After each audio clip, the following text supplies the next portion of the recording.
আমি প্রতিদিনই ভাবি তোমাদের সামনে কিছু না কিছু ভিডিও নিয়ে আসব, কিন্তু সেটা হয়ে উঠছে না।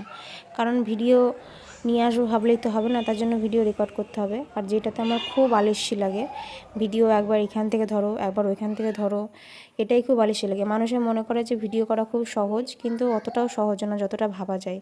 ভিডিও করতেও খাটনি হয়, ভিডিও করো তারপরে এডিটিং করো, অনেক খাটনি আছে। তো এই যে আজকে দুপুরের পর থেকে ভিডিওটা শুরু করেছিলাম। তো দুপুরে স্নান করে পুজো করে ছেলেদেরকে খাইয়ে নিয়েছিলাম, জামা কাপড়গুলো তুলে নিলাম, বিকেল হয়ে গেছিলো। আর এই যে সন্ধ্যেবেলায় ওদেরকে একটু টিফিন করে দেবো। তো সন্ধ্যের টিফিন ওদেরকে ডিম টোস্ট দিয়েছিলাম। তো ডিমটা অল্প নিয়েছিলাম, একটা মতো ডিম নিয়েছিলাম, তাতেই পাউরুটিগুলোকে একটু ভিজিয়ে টোস্ট করে নিলাম। পাউরুটির সঙ্গে খুব বেশি ডিম দেওয়াটা আমার ভালো লাগে না, মনে হয় যেন গ্যাস হয়ে যাবে। কিন্তু যেহেতু ওরা কিছু খেতে চাইছিল না দেখে ওদেরকে এটা করে দিলাম। আর ওরা এভাবে খেয়েও নিল বেশ সুন্দর। আর শুধু পাউরুটির তো হলে খেত না। আর আমি একটু চা খেয়ে নিলাম। আর এরপরে দেখো বৃষ্টি নেমে গেছিলো। আর রাত্রে রিকের বাবা বলেছিল আম দিয়ে মুড়ি খাবো। টাটা।